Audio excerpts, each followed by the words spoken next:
Howdy, folks. My name's Alex, otherwise known as Fear the Z, and welcome to episode 69 of the Churner's Digest. Nice. As always, we'll start off with a disclaimer. I'm not a financial or tax advisor. This is not financial or tax advice. This is for entertainment purposes only, but please enjoy. Welcome to a snowy January. Up here in New England, we are getting like 10 to 24 inches of snow today. Today is Sunday, the 25th of January, 2026. And I figured I'd spend the day hunkered in and do some podcasting. So thanks as always for listening.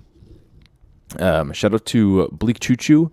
If you ever take a look at the show notes on the companion site at fearthec.com, you'll see that I have like a table of like a bunch of different links to different podcast apps that have the podcast.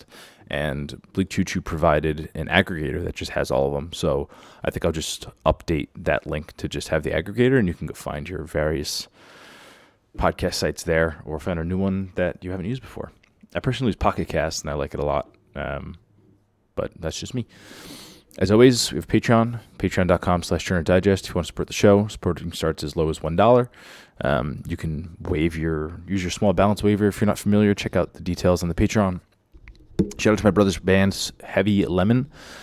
They do the intro music. Also, they just had another concert recently with their new singer. And I think it's the first recording that I've seen with their new singer, and I like her a lot. So if you want to take a listen, take a look at the video in the show notes. As always, do our Patreon shout-outs. Shout out Kung Fuer, Cleed, Dion, Erica, Shu Hui, Daniel, Ricky, Rob, John, Desi, Stan, and new member Duncan in the Cleed tier. So thank you all for your subscriptions to the Cleed tier. Really appreciate it. Also, welcome new members Molly, Brendan, Jessica, and Jean to the Patreon. And then one final housekeeping thing. Thank you to Brendan for using my in-kind referral. I think it's a coworker of mine. But regardless, thank you. I think they're still doing elevated $50 referrals. So I get $50 and you get $50 on your first purchase at in-kind. And honestly, every time I go there, I go with one particular friend, and his mind's blown every time we go there because the bill was like $180 this weekend, and we paid $50 each, which was pretty great. We each had 2 cocktails, an appetizer, and dinners, and it came out to $50 each, and it was really good food. Shout out CJ's in Boston, or SJ's. I forget the name of it. But if you want to use my referral, I'll put the referral in the show notes. All right, jumping into it, we'll start with cards. It's actually quite a bit for this month, considering last episode was on like earlier in January, so we haven't even hit a full month yet, but there was so much going on that I've just wanted to... The show notes are getting too long, and I don't want these podcasts to be unconsumably long, and unbearably long for me to sit here and yap into a microphone. So let's get into it. First thing here, not trying to be political, but this affects credit cards and churning space. Donald Trump calls for 10% cap on credit card interest rates. He made a tweet or an X post or whatever the hell he posted on Truth Social, I get, stating, quote, "Please be informed that we will no longer let the American public be ripped off by credit card companies that are charging interest rates of 20 to 30% and even more." Skipping down a little bit, effective January 20th, 2026, I, as President of the United States, am calling for a 1-year cap on credit card interest rates of 10%. Coincidentally, the January 20th date will coincide with the 1-year anniversary of the historic, very successful Trump administration. All right, I didn't have to read that part. The American Bankers Association made the following statement saying, quote, "We share the president's goal of helping Americans access more affordable credit. At the same time, evidence shows the 10% interest rate cap will reduce credit availability and be devastating for millions of American families and small businesses who rely and value their credit cards. The very consumers this proposal intends to help. If enacted, this cap would only drive consumers towards less regulated, more costly alternatives. We look forward to working with the administration to ensure Americans have access to the credit they need." There currently are some legislations in place that have some caps, including lenders cannot charge active duty service members more than 36% for any financial product, including credit cards. National regulator for credit unions has imposed a cap of 18%. And Arkansas has a 17% cap that was raised from 10% in 2011. Issue is the cap does not apply to most of the state's national and FDIC-insured banks, as they are allowed to charge rates permitted by their home state. So I share the same sentiment as the American Bankers Association. lowering these rates aren't just going to magically make all the people who have their credit cards have lower rates. Banks specifically offer these rates through a risk analysis. And I'm not saying that the rates are inflated and shouldn't be as high as they are, but 10% is a drastic change from what it currently is at. And if this were to be enacted, and as far as I know, I don't believe the president has the ability to enact such an action without Congress or some kind of bill. But if this were to go into effect, I would just see a bunch of higher risk credit portfolios being closed as opposed to just having their interest rates lowered. This would also eat into credit card rewards, as interest balances that are paid by credit card customers are also helping fund credit card rewards. It's often, I forget, there was a study showing that a majority of credit card users, the higher end, which are deemed the more educated end, the higher end in terms of earning rewards and getting money from the credit cards, are deemed to be more educated and more affluent, and the lower end that normally lose money on their credit cards due to paying interest or paying late fees, those are like the less educated and less fortunate group. So you're really just disenfranchising and disproportionalizing those people who are able to access it. And unfortunately, it takes the money from the poor and gives to the rich, because they're normally the ones who are able to get more value out of the cards. So I do think that there should be some kind of change in the field to help those who are less fortunate. But I don't believe just a blanket 10% cap deemed by the president is the way to do it. Again, not to get political, but I don't see how this would go into effect or would work. So hopefully, I don't know what they're going to do, but we'll see. Next, we had a whole bunch of SoFi news. So SoFi just out of the blue started to enact a $10 monthly fee for their credit cards, specifically the SoFi Unlimited 2% credit card. So they sent a message to certain users saying, starting February 23rd, 2026, a $10 monthly fee will be added to your credit card account.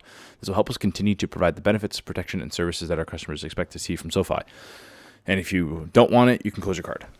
So that's kind of crazy. $10 a month for a 2% card, like a $120 annual fee, is ridiculous for a 2% card. I saw some verbiage somewhere from some letters going to some customers saying that this is like to help recoup the high cost of certain customers. So they're deeming certain customers high cost, which I've never seen before. I've never seen a targeted $10 monthly fee unless it's like a secured card.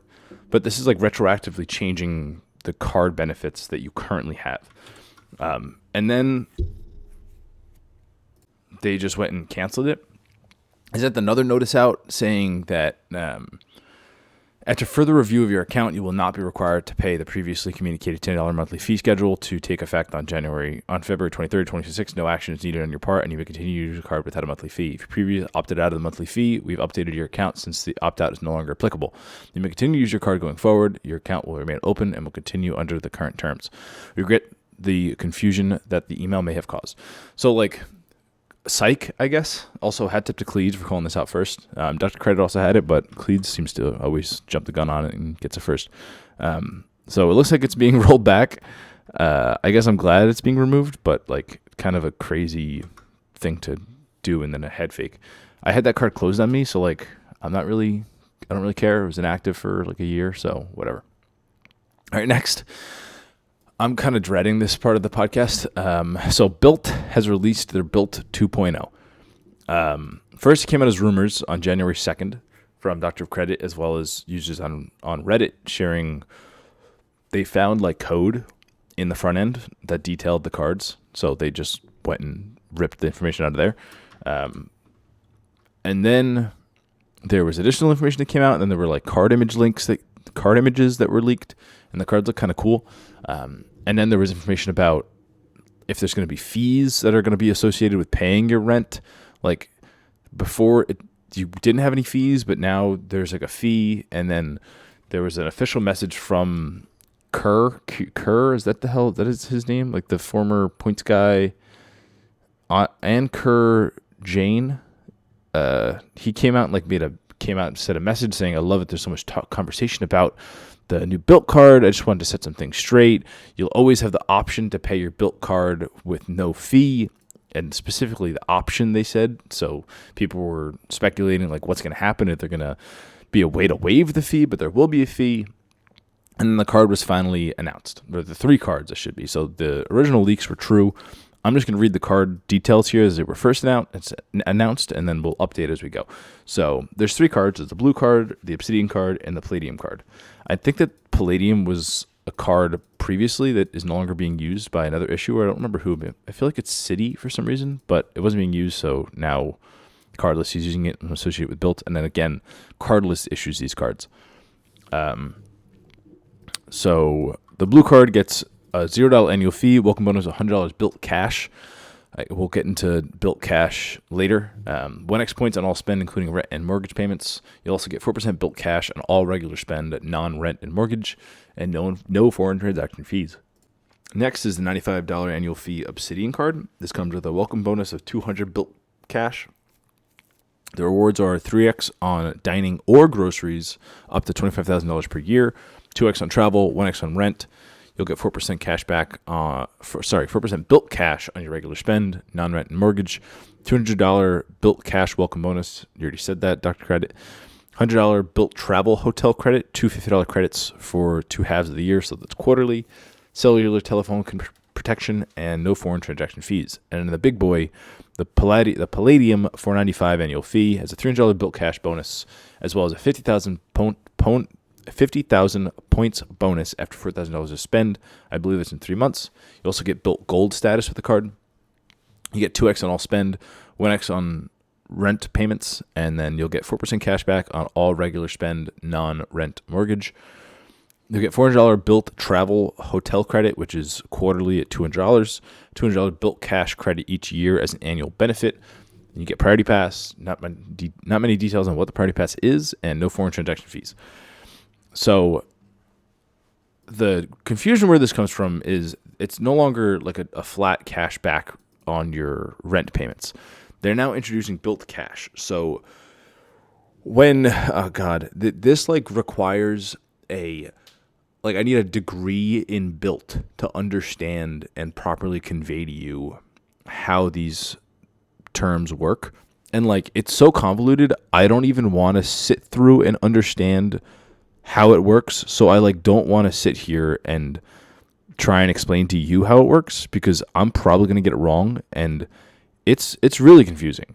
Dr. Credit did a good job of writing it up, and there's a bunch of links in the show notes that'll explain using different explanations, using math. There's a really good post by Frequent Miler that explains the whole saga and how to optimize the spend. Truthfully, I don't want to get into it. It's going to be like a half hour for me to feel like I've adequately explained this. So I'll just explain the 2 different options that they've announced, and then we'll move on from there. So they originally announced that you can earn cash back. Let me get my ducks in a row here. So for one of the cashback redemption options, you need to spend 75% of your rent and mortgage payment on the card per month to get enough points in Built Cash to offset the fees that are associated with your payment of your rent through Built.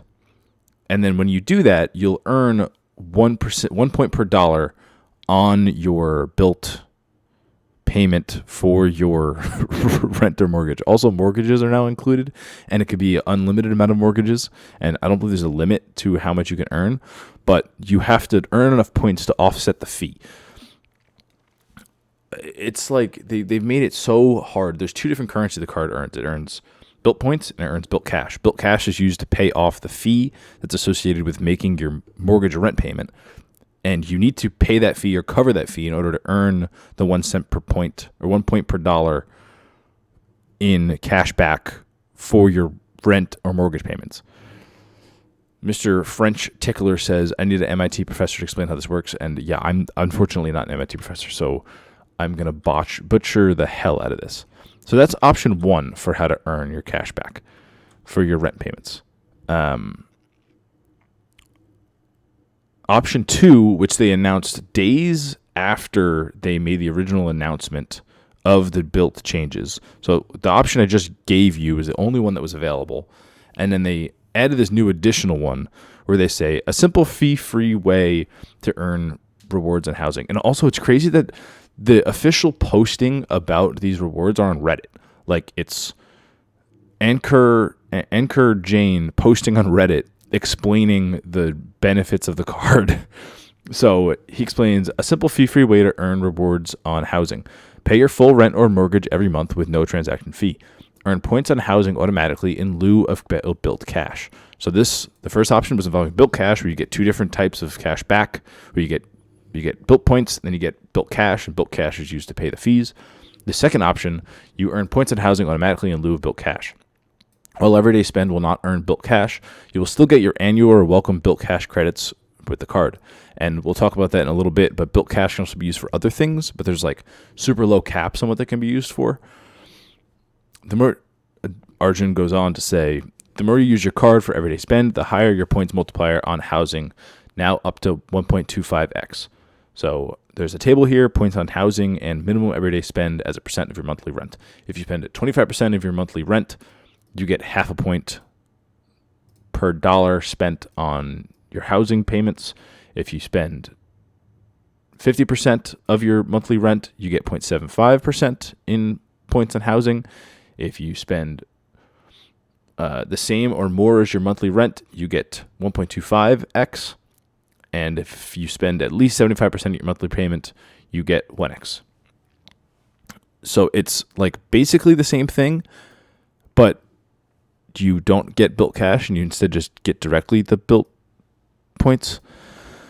Man, I feel bad I have like friends who are like, hey, I have a built card. Like, what's going on? I'm like, bro, I don't know. Honestly, just let it go to Wells Fargo, get a Wells Fargo Active Cash, whatever the hell they're giving you, and get the $1 or $2 free balance waiver, because it's not worth the headache of trying to understand everything that's going on. Additionally, Dr. Credit has a post on Built announces new changes, new rent option in response to Built 2.0 launch because it did horribly. They also do a write-up here explaining things. I'm not going to read any more of this. I'm going to save all of you from wanting to hear it or needing to hear it. In terms of the other options for redeeming your Built cash, there's, of course, another Reddit post that can explain to you all the different options for Built cash. Things like $120 per year towards grocery or restaurant delivery fulfilled through Grubhub, redeemed towards restaurants and grocery delivery fulfilled by Grubhub, $10 credit each month starting in March. There's Built 15-minute home delivery, there's GoPuff, there's restaurant credits and Built dining partners. There's a whole bunch. $120 rideshare credit at $10 per month with Lyft. But like all these have super low limits, so like it's going to be hard to use your points. And CM Scientist in the comments said, Chase and Amex released coupon books. Built, hold my beer, here's the freaking yellow pages. Very accurate.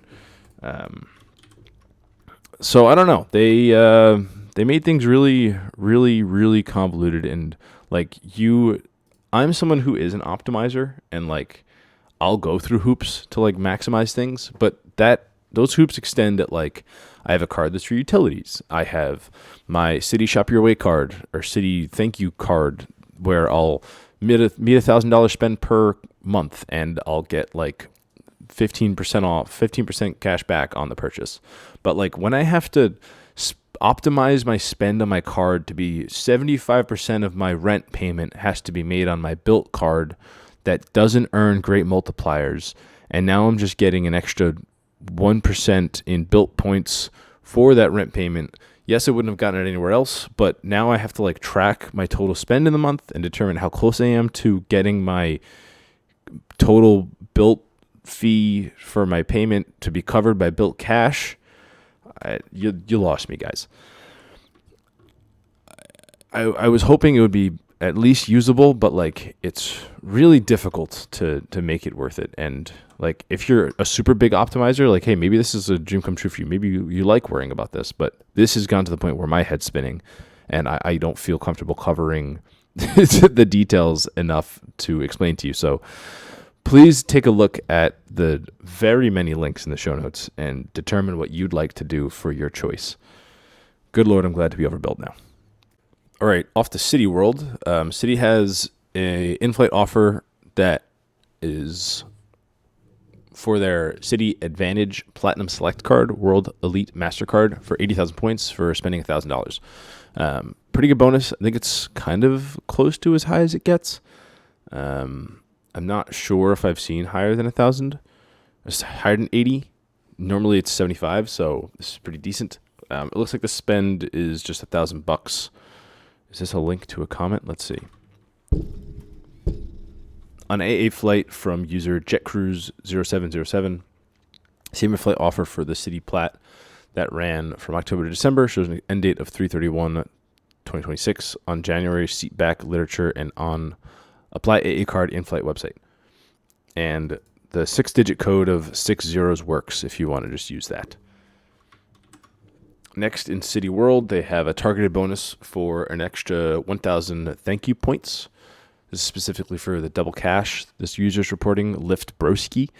1,000 points each month after you spend $200 on purchase on your card from January 1st until March 31st. The maximum bonus you can earn for the full promotional period is 3,000. So you can spend $200 per month for 3 months and get an extra $10, which turns out to an extra 5% cash back, which gives it a 7% cash back card. So not horrible. Next, last thing with City, there's some new Shop Your Way or Shitty Thank You points. Thank you points card offers. Mine's like spend 1,000 every month on like groceries, restaurants, and gas, I think, and get 10% back. And then I have a whole bunch of other targeted ones that's like get 15% cash back on in-store and online shopping purchases up to $175 per month. There's a lot to keep track of. I do have a sheet in the Patreon that you can keep yourself updated. There's a link to it in the show notes. It is Patreon exclusive. If you like want to try and track it, it's getting hard to track for me. I forgot like this month's or this quarter is 7% cash back on Chase Freedom Flex for restaurants. And I've just been using that. And I went to a big dinner with some friends and charged it to my card, which was like $500. But like I could have easily hit the $1,000 for this month on my City thank you card, but I used my Chase card instead. So probably a loss of like 7% there, which is kind of annoying, but not horrible.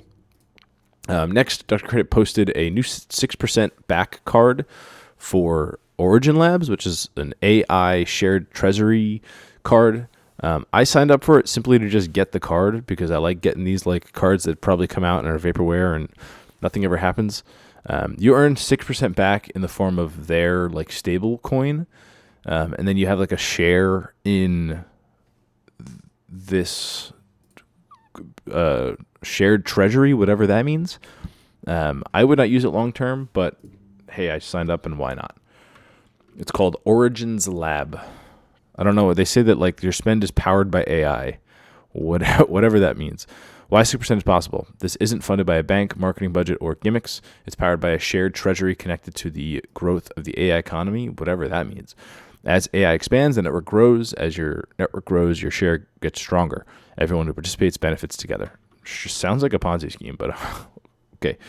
Next, in American Express world, the Platinum card, first off, all the benefits reset at the new year. So the airline credit worked for me. I used it twice. Two $100 charges to reload my United Travel Bank, and that credited for me. I chose United. You have to choose United as your airline of choice before making the purchase. Don't make that mistake. I did that last year. And also the Lulu $75 per quarter benefit has renewed. Also, the Saks Fifth Avenue credit has renewed. Saks did declare bankruptcy, but they are honoring gift cards. So if you have gift cards, you just purchase gift cards, you could do that. I ordered like a vase. I haven't seen it yet. I think that they're going to be delayed in things because they did declare bankruptcy. But it's chapter 9, I think, or chapter 7, not 11, which means that they're not like liquidating. They're just like restructuring. So the company should stay around. Also, speaking of the Lulu purchase, I was recently at like a memorial, and they also was like a charity event, and they did raffles, and I won a $150 Lulu gift card. So if anyone has a recommendation for what to do with $225 at Lulu, I'll happily take your recommendations. Not sure what to buy, to be honest. Also, for my Hilton Aspire card, I think I talked about this last episode, but I made a purchase at the Red Rocks in Sedona Resort, which is on the list of resorts that work for the Hilton Aspire $200 quarterly resort credit. And I didn't receive the credit, so I called the agent, and they just manually credited it. I was told, I forget by who, so sorry for forgetting, but that you can chat the agents about it, like chat American Express, to get the credit, which would be much easier than calling. And I'm going to do it once more to do another $200 payment for this quarter before the card renews, so I can get that $200 credit and get the room for free. Next, there's an increased referral offers for American Express cards, specifically the, I think the gold card is looking like a 45,000 point referral. So if you've got it, shoot it around. Next, Dr. Credit reported that Aura is offering a Aura travel case, and this travel case is $100, but you get a $200 per year Aura credit. So people were like, oh, maybe we can like get the travel case for free and get the credit. But according to user Stefan on Dr. Credit, it did not trigger for making the purchase for the travel case, which is annoying. And people are like, why would I need a travel case for my ring? I'm going to wear it. It's nice to just have the travel case in your bag. Like if you're gone for like a week, or if I like forget the charge before I go somewhere, if my travel case has charge on it, I can just stick it in the case instead of like bringing the one charger that I have in my apartment to wherever I go. I'd rather that live here and the travel case could come with me. And if you're wondering how the Aura ring is, if you're considering getting it, I actually like it. I like wearing a ring. It's not really good for like workout tracking. Like I wouldn't lift weights with it because it's a lot of hands and you have a ring on. I rock climb and I obviously don't want to wear a ring while I rock climb, so I take it off. So it's more for like sleep tracking and heart rate monitoring. And I do wear it for runs, but it doesn't track your GPS unless you bring your phone with you. So it's definitely limiting, but it's nice to just have a ring that tracks my metrics. All right, moving on in American Express world, hat tip to Cashback Cowgirl, but they reported the Lowe's business card is ending and should be closed soon, so keep an eye out for notifications on that. American Express also sent out a survey for the business gold card. In it, they suggest some interesting changes, such as $495 annual fee, currently $375, a $300 ChatGPT business credit, 24,000 gold-plated card, 24-karat gold-plated card after you spend $100,000 in a calendar year. Really interesting. Considering the price of gold right now, that could be interesting, but it's just plated, so don't really know why that'd be useful. Earn up to 50,000 membership rewards points when you pay your business gold from American Express business checking account. One point per dollar spent. Now that's kind of huge. Cash back on just making the payment. Let me see where it says you can get the gold card. Yeah, here. Choose your color gold. Unlock 24-karat gold-plated card after you spend $100,000 in a calendar year. That's pretty cool. So curious to see what happens with this. Sometimes these surveys come from nothing, but the Built survey that came out before Built was released exactly talked about these three different offerings, and that's what came through. So next, in U.S. Bank world, there's a targeted business bonus for their cards. Pay 2 utility bills and get $25 off, so keep an eye on your email, see if you receive that. For Barclay, my UPromise sign-up bonus paid out, which is weird because you have to like make a UPromise rewards account, and then in there you can attach a bank account, and then it will automatically redeem your points to your bank account in cash if you set it up to do that. So that's what I did, and I received a direct deposit of the sign-up bonus, so I got my $300. It was pretty easy. I'm not going to use the card for anything else. They do have like some kind of gift card offerings, but I'm not going to do anything with that. I don't feel like learning how to do that. Next, into Chase world, Chase has purchased the Apple Card portfolio from Goldman Sachs. So this has been in the works for a while, and they finally come to agreement, and they bought it for a $1 billion discount. Normally, you pay premium because you're acquiring new customers, but Wells Fargo, I think, wanted to get rid of this so bad, and I think that there's some subprime lending going on there, that Chase is getting a discount on it because Wells Fargo just wants out. Apple, in their press release, said this is going to take like 2 years to transition. Also, they will continue to offer a Apple savings account, which is, I think, currently issued through, Goldman Sachs wanted to get out of this, not Wells Fargo. I don't know why I was saying Wells Fargo because I'm thinking of Built. Goldman Sachs really wanted to get out of this. And currently the savings account is offered through Goldman Sachs, and it's going to be transitioned to Chase. So we'll see what happens. I don't know, Apple's pretty persnickety with some things and some requirements, so I'm curious to see if all of the current rules with the Apple Card remains the same, like daily cash back showing your statement ending at the end of the month, regardless of how long the month is. So curious to see if it continues. Next, we have 5 Chase travel benefits on hotel bookings with Chase Sapphire Reserve. And there's an update from a Reddit data point, according to Dr. Credit. The Reddit data point confirms that you need a $500 charge in order to get both the $250 credits. If you charge, for example, $400, it will use up the full $250 the edit credit and $150 of the regular hotel credit. They'll then have the remaining $100 of the regular credit to use on another booking. It could be at least $300 travel credit It could be that the $300 travel credit would get triggered as well, but we don't have a data point on that. If you do have a $600 charge, that would work for the $200 and the $250 and the $100 Chase offer if saved on that card, the $300 travel credit if applicable.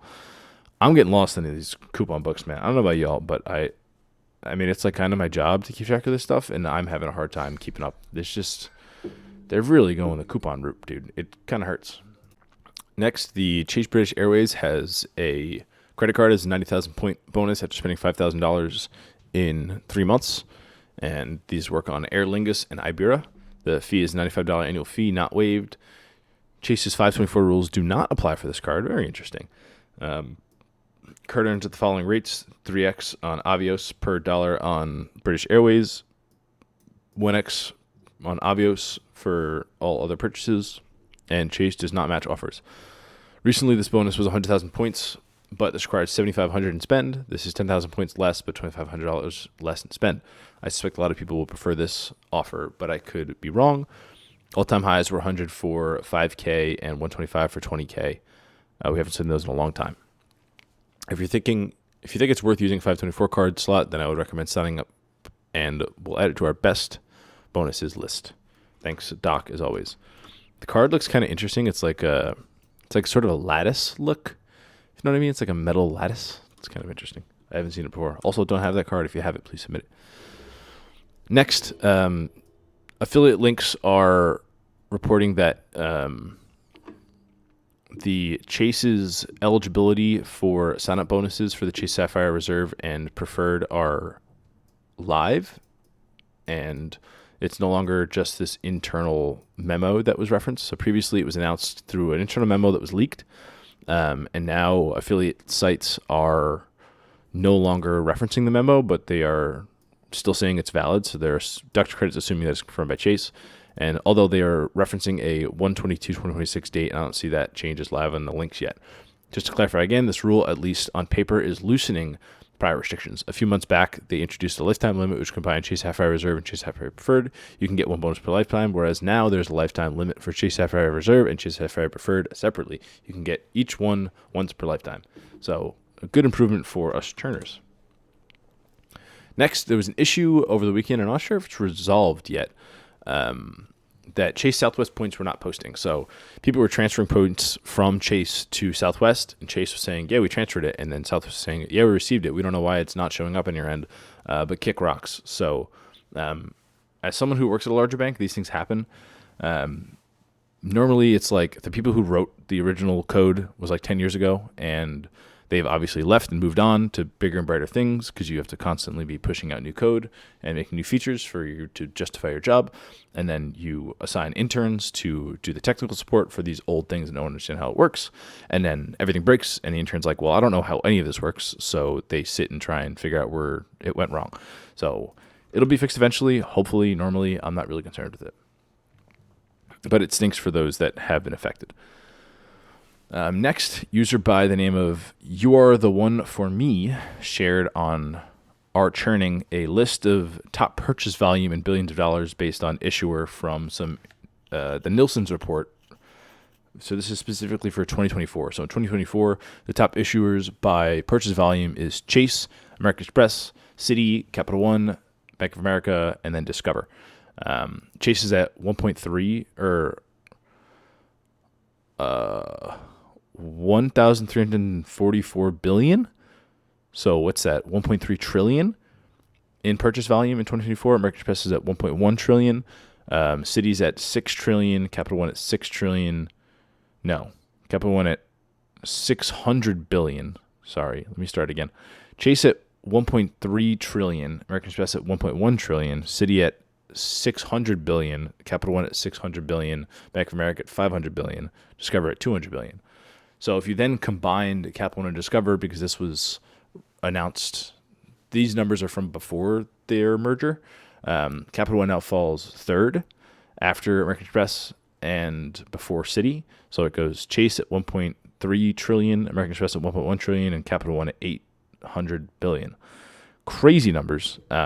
Also, the gaps are huge. Like after Bank of America, 500 billion to Discover 200 billion, and then US Bank at 200 billion, then Wells Fargo 200 billion, then Barclays at 100 billion, then Synchrony at 80 billion. It just really starts to taper off. So like the top four players, really the top three players, are eating a large majority of the total spend. Let's see what percent this is. So the top three banks, Chase, American Express, and Capital One, account for 66% of the entire total purchase volume for the entirety of the United States credit card purchases in 2024, which is it's kind of a lot. It's like those are the big dogs. Those are the big players, and it's only grown since 2024. So these numbers are kind of outdated. Still really cool to see, and I wanted to talk about it briefly.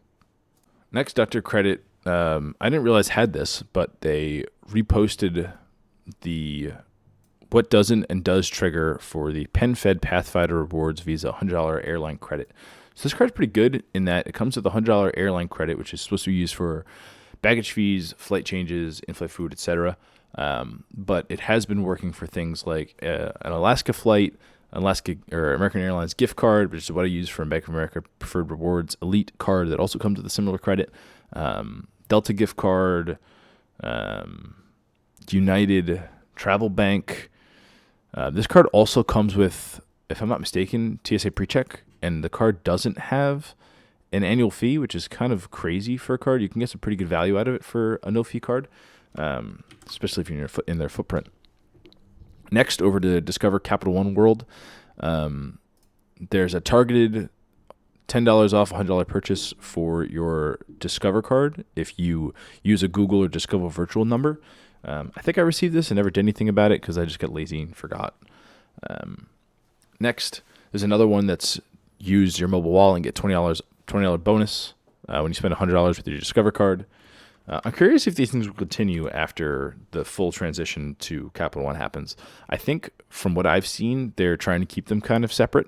Like Capital One cards are going to be on the Discover network, but Discover will still exist. Like I'm mainly going off of there's still like ads for Discover cards, so that's a thing.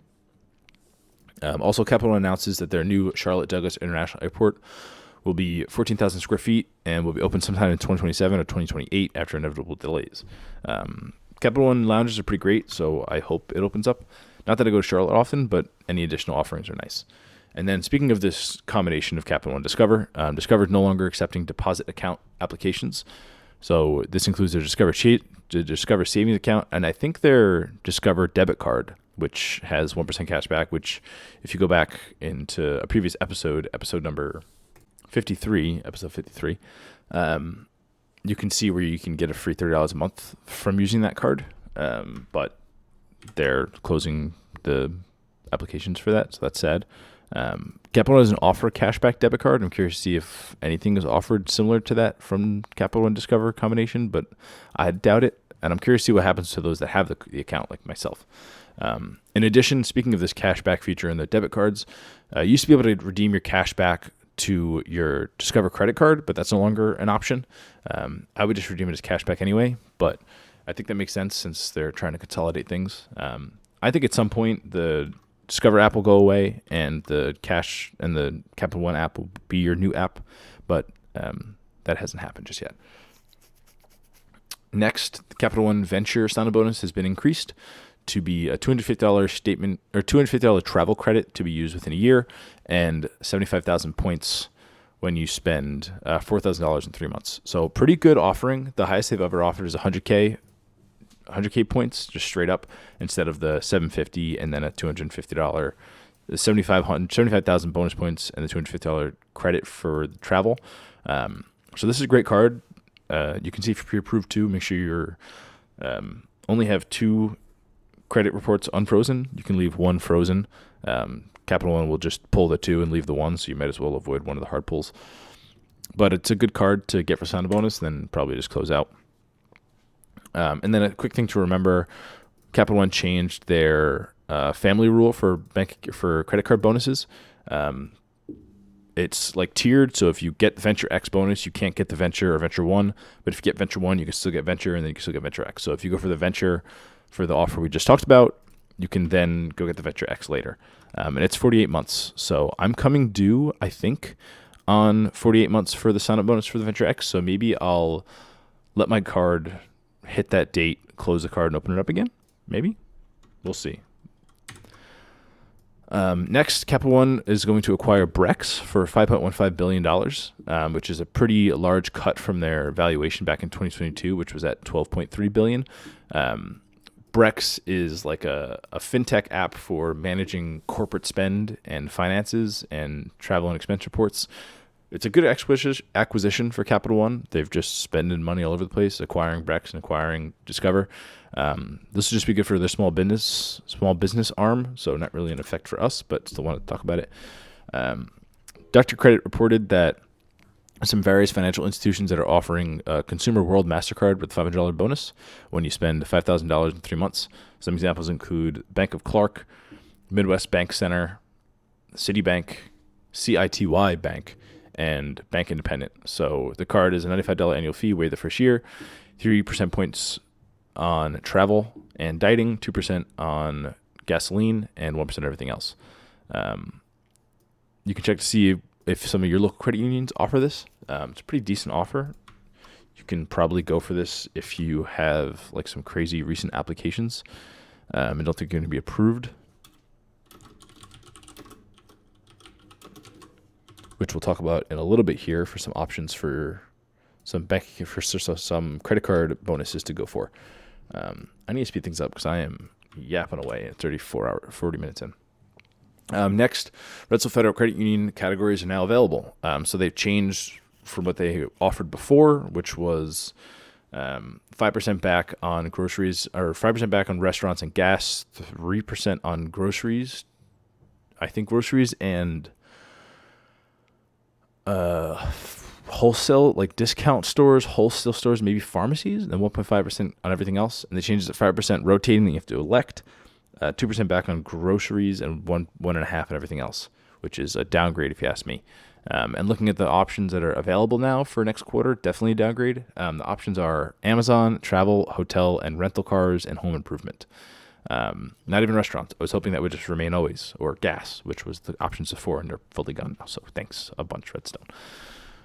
Next, Bank of America World. Apparently they're making changes to the preferred rewards tiers and names. Right now it's gold, platinum honors, and diamond. Diamond's not really useful for most people. You need $1 million, and it comes with like some weird benefits. But gold gives you the 25% boost to credit card rewards.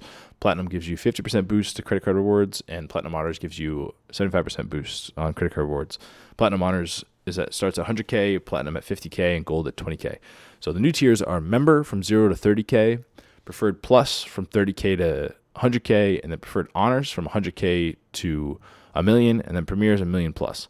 Now, this is a bit concerning because now they're giving a tier to people that have 0 to 30K when previously they didn't have a tier. And previously there were 4 tiers that would equate to the first 3 having your credit card points boosted. And now there's 4 tiers still, but the lower tier includes those members who have no fund in the accounts. So if we're going to align this 25, 50, 75% to these members, gold would equate to preferred plus, because I don't see them giving a 25% boost to people that have no money in the account, which would be this member, which goes from 0 to 30K. So I would see the gold, which is the 25% boost, which is from 20 to 50K deposits to be the preferred plus, which is 30 to 100K. So that's an increase from 20 to 50 to 30 to 100. And then the platinum, which gives you 50% at 50K to 100K, that's now preferred honors, which is 100K to 1 million, which would now be 50%, which before it was platinum honors. Before it was platinum, which was 50 to 100K. So now you have to have at least 100K to get 50% back. This is all speculation by me.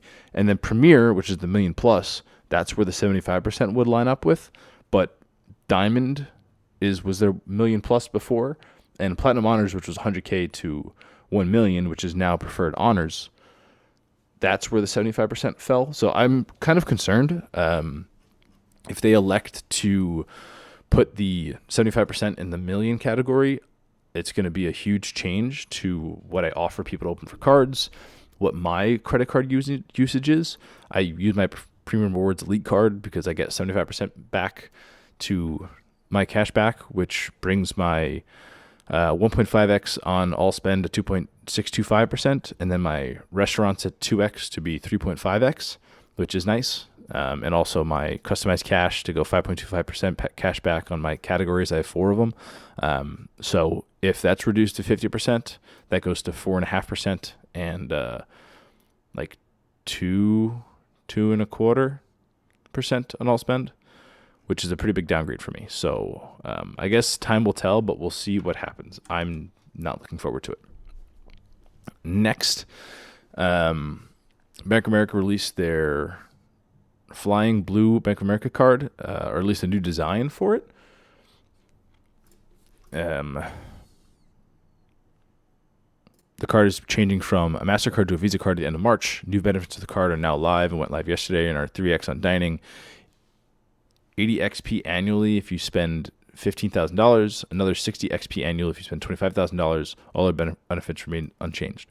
Surprised they're allowing applications for the MasterCard. Don't think these changes are particularly exciting for me personally, but maybe useful for some. That's from Dr. Credit. I don't know much about their reward system, so just take it with a grain of salt. The new card design kind of looks like curtains, which is funny. I was talking about it with Cleed. It's a pretty ugly card design. It's just like, I don't know, it looks like curtains. It looks like blinds. You like slide back and forth. Not really inspired. And then finally for Bank of America, they've upgraded their Bank of America AmeriDeals. They used to outsource it. Now they manage it themselves, which is more similar to Chase and Amex offers. There's some things for in-store offers like CVS, Dunkin', Macy's, etc. So take a look there. I don't like the interface is worse now. Previously it was just a big list that I can like Command F on my computer to search within things. But now it's like within groupings and you can't just review all. You have to review each grouping individually. So it was kind of annoying. Next, Synchrony. I noticed that my Synchrony J.Crew card was incurring a $3 per month paper statement fee. So I called them, changed that to electronic statements, and they refunded my 3 months of paper statement fees. So that was nice. Allegedly, Wells Fargo's launching a new card on February 6th. We'll see what they do. Dr. Credit says, would be surprised if Wells Fargo was launching something better value than 100,000 points in the autograph card, considering that it was just released pretty recently. And offer is not restricted to Premier clients. It's not usual to see these card issuers offer increased value after losing a portfolio though, and Built was a massive money loser for Wells Fargo, so they will certainly have extra money to spend. So I guess we'll keep a pulse on that. And then next, I've decided to try and institute something for the podcast here that I can keep going like throughout every episode, called Sign Up Bonus of the Month for credit cards. So I figured I'd just highlight some sign up bonuses that are interesting this month that I saw. For those under 524, Chase Sapphire Reserve and Chase Marriott cards seem pretty good. For those that are over, you could try the Amex Platt, Bank of America Atmos, the Capital One Venture that has pre-approval, and those random $500 cards we talked about just a little bit ago. So if you're like jonesing for a credit card, you can try some of those. It's just my thoughts and figured I'd share it. Next into Robinhood land for credit cards. A bit of a PSA. I've seen some posts on Discord as well as on Reddit of people suggesting to reach out to the Reddit mods on our Robinhood to ask them for access to the Robinhood credit card, and reports that it's been working. So people have been sending mod mail to the moderators on over at our Robinhood to ask them to get access to the credit card, and they've been someone within Robinhood is giving them access to the credit card and jumping the wait list. I've read online people suggesting like give them a sob story about how bad you want it, and they give you access to the card.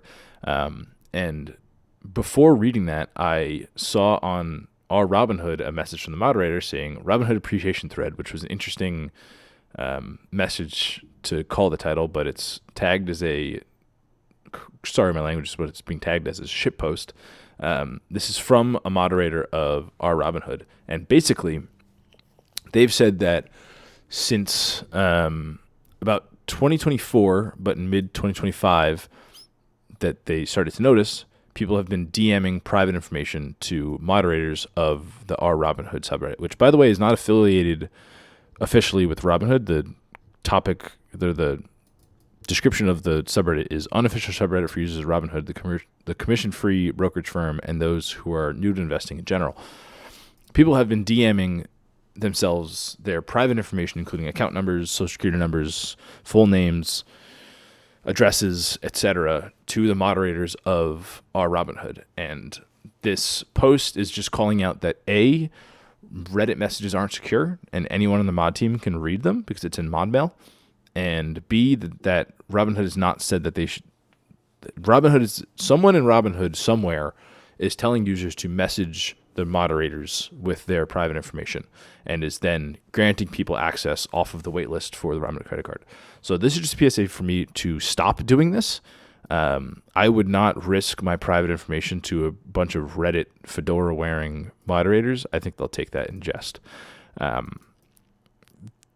It's not worth it for a credit card to be DMing moderators of a subreddit your personal information. Definitely don't do that.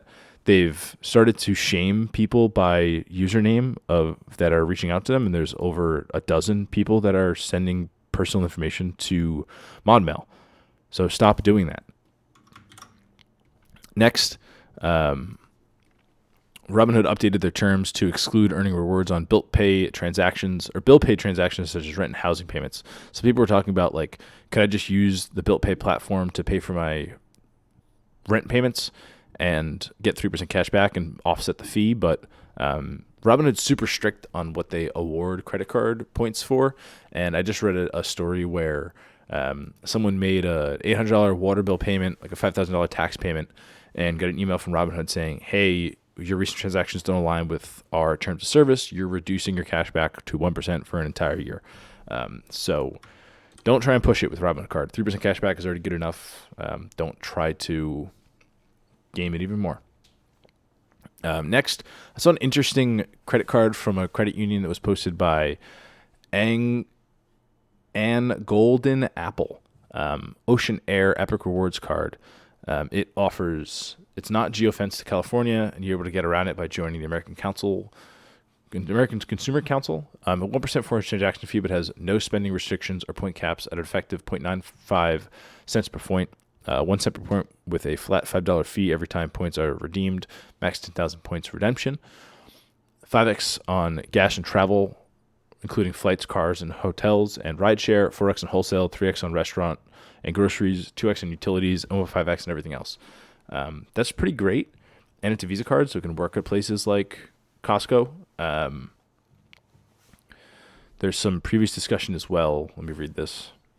It seems to be true that these are valuable and you get 0.95 cents per point.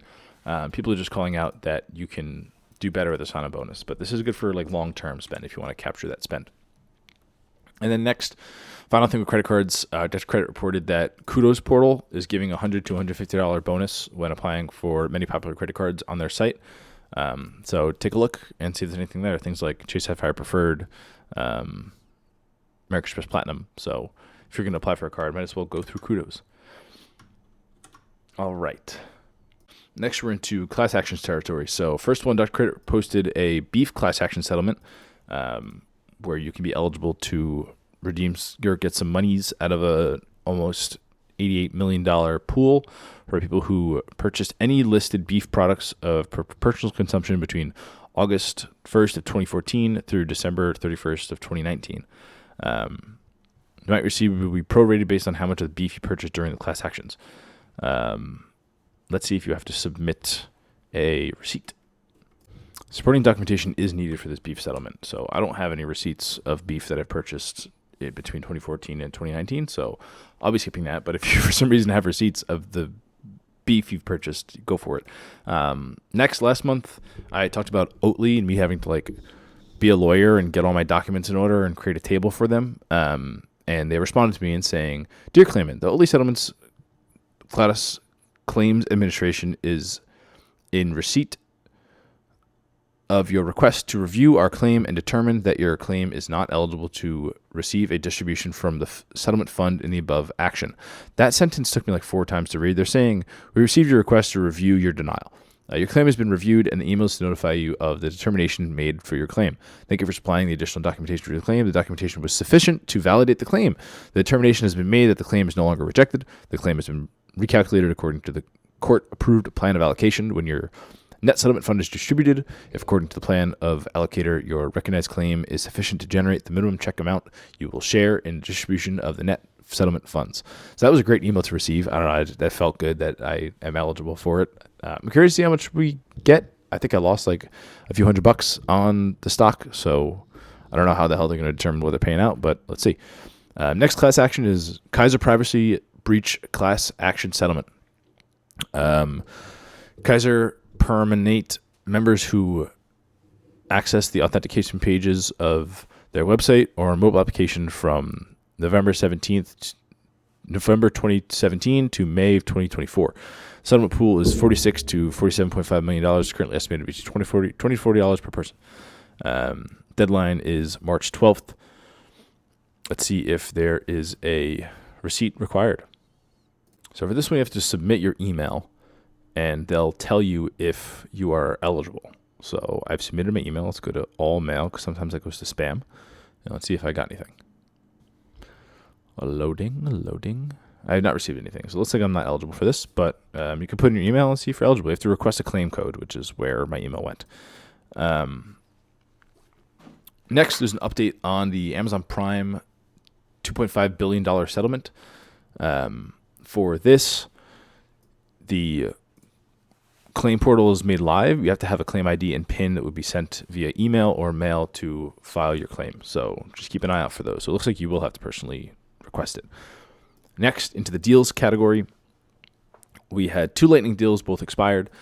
Top Cashback was offering spend $20 and get $2.50 back in terms of cash back. You can buy gift cards with that. And then next, there was a free Chipotle double protein that I sent a notice out for. So hopefully you enjoyed your protein. Next, we have a whole plethora of bonuses. There's a whole bunch of brokerage bonuses that are available. I'm not going to read through all of these, but Dr. Credit's sharing all of these because the new year started and most of them just get renewed. I would say look at Webull. Tasty Trade. Tasty Trade only has a 12-month holding period for a 4% deposit bonus of up to $10,000. So that's probably the best in terms of short hold period and highest payout. Robinhood's still doing their 2% IRA transfer bonus. Webull's doing a 4% brokerage transfer bonus. I think they're also doing a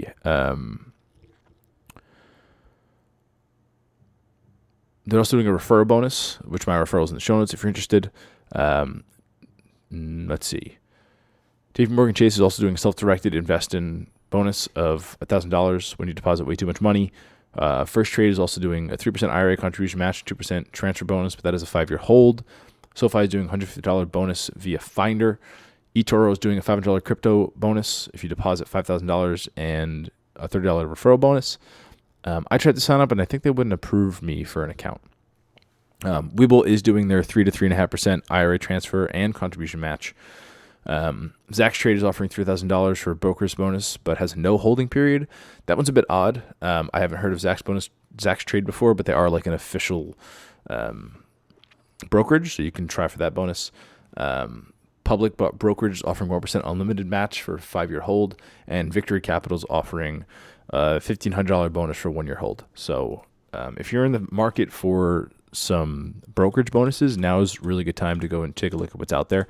I recommend Webull or the Tasty Trade one because it's only 12-month hold period. All right, next we have a whole bunch of bank account bonuses. So I'll just read through all of these. There's a Live Oak $200 savings bonus when you deposit $20,000 and hold it for 60 days. I did this. It paid out pretty quickly. And you're eligible to churn that again if you want to. I'm not going to because I need some cash liquidity at the moment. So I'm not going to do that, but it's an option. Next, Fulton Bank is offering $500 business checking bonus for Delaware, DC, Maryland, New Jersey, Pennsylvania, and Virginia. This is for deposit $5,000 within 30 days and have your minimum remain at $5,000 for 60 days and enroll in online banking. It's a pretty good bonus. I might go for it. Then we have a Chase $400 checking bonus. Has actually been upped to a $900 checking and savings bonus, which is what they normally do. There's also a $400 bonus. It's only worth considering if you're unable to complete the savings bonus of the offer of the $900 offer, which is $15,000 for 90 days. So some Chase options there. We have a 316 Financial $100 checking bonus. It's good for until April 15th and requires $1,000 direct deposit. Is now $750 instead. Next, Bank of America is offering also a business checking bonus of $400 to $750 depending on your deposit. So it could be $400 if you deposit $50K for within 30 and keep it for 60, and then $750 if you deposit $15K. Next, American Express also has a $250 checking bonus. It does specifically state that the welcome bonus is only eligible for customers who are solicited for it and cannot be forwarded or used more than once. I went and closed my American Express checking account just to make sure I don't have an account open, and I can be eligible for an offer like this. So it looks like I'm not personally targeted, but if you are, it's a pretty good bonus. $250 when you get a $500 or more direct deposit within 90 days. And it turns direct deposits for American Express. Let's let this big web page load. It looks like Fidelity Works, Merrill Edge, Robinhood, Treasury Direct. So those are decent options that a lot of people probably have. Next, Citi is also offering a checking bonus. The $425 option is gone, but you have $325 for depositing $3,000. $750 for depositing $30K or $1,500 for depositing $200K. Those high ones don't seem useful for me, but the lower ones seem decent. And then again, Alliant back on Rakuten with a $200 bonus that requires a $500 initial deposit and subsequent $500 direct deposits. I've gotten these before and they're pretty easy to get, so I would go for it. And then one that I just applied for is Bellwether Community Credit Union, which is a $200 checking bonus that's only eligible in New Hampshire and Massachusetts. This is receive 2 qualifying direct deposits, $500 or more, and do 10 debit card transactions within 60 days to be eligible for $200. Additionally, there's credit card funding of up to $3,000. I use my Bank of America Premium Rewards Elite card to get 2.625% back on the transaction, which gives me like a good $90 on that $3,000. And additionally, it normally doesn't code as cash advance, so I'm just squeezing some extra value out of it there. Then there's a targeted Santander $400 checking bonus. That's good for New Hampshire, Massachusetts, Rhode Island, Connecticut, Delaware, New Jersey, New York, Pennsylvania, and Florida, and is in branch as well. This is for having a $5,000 or more direct deposit within the first 90 days and get $400 checking bonus offer. And I think that's it for our bonuses. So now we're down to the other category. Dr. Credit reposted this, and since it's tax season coming up soon, standard deduction filers can deduct $1,000 to $2,000 in charitable donations. So this was never the thing before. If you chose standard deductions, you couldn't deduct your charitable donations. But now you can take standard deductions and deduct $1,000 to $2,000 in charitable donations. So I do donate occasionally. Like if I have a family friend or relative that passes away, I'll normally donate on their behalf. So I have to tally up my donations to see if they've hit $1,000 and then determine if adding additional donations will save me money on my taxes. Next, Allegiant and Sun Country announced plans to merge for $1.5 billion deal. I know that Bank of America has a Sun Country or an Allegiant credit card, and Synchrony has a Sun Country credit card, so curious to see what happens. I've flown Sun Country once, and I had a flight delayed for 23 hours, so don't love them. Next, we talked about this in a previous episode, but there is a cell phone network called Helium that you can get a free mobile plan with. You previously would just be able to sign up for it, get 3 gigabytes of free data, 300 texts, and 100 minutes, get a real phone number, not a VoIP number, so you can actually use it for 2-factor authentications, and places won't deny it. But they've made a change recently that you now have to pay the taxes on the line. You have to go in by January 27th to add a payment method, or else you will no longer have the plan for free. So I went and I added it. I think it's worth $2 a month just to keep the card, just to keep the phone number, because I don't know, it's nice to have an extra phone number. Just a PSA there. And they've also made some additional changes, like removing some $5 unlimited options as well. So keep a hold of your free account while you can. Next, Amazon is offering $45 off of TurboTax. So if you file with TurboTax, you can get a discount. This is normally, sometimes prices go a little bit further down the closer we get to tax day, but if you want to get done early, go for it. I'm slowly receiving my 1099s from banks. Normally they come by March the latest. I think they legally have to do it. I don't really remember when, but I just personally track what bank accounts I got a bonus from this year and then just manually submit them in my taxes.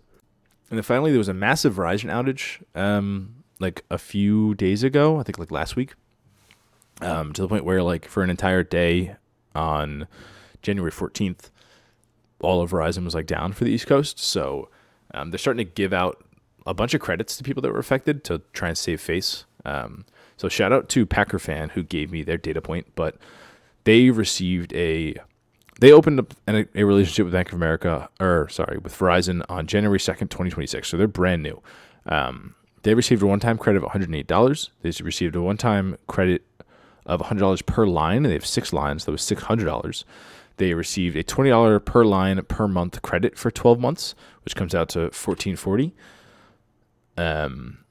And they also asked for a discount on their home internet, and they gave an additional $10 per month, bringing the total monthly bill down to $50, including a $10 a month auto pay discount and a $15 per month sign-up promotion. So huge value. If you just call and complain to Verizon, you might be able to get some crazy one-time credits. Also, while you're on the phone, ask if there's any offers to make your monthly bill cheaper. This is the time to really go ham and try and get some additional discounts off of your Verizon bill. All right, that's it for today. I'm kind of amazed that these always seem to come out to be about an hour long, and I don't really plan. I guess I kind of just get a vibe, based on the show notes. I'm this is probably good enough to talk about for an entire hour. So, thanks as always for listening. Sorry for not going into super. Imagine if I did go into built, I think we'd be 2 hours here. Stay safe in the snowstorm if you are affected. Yeah, have a good one. Thanks as always.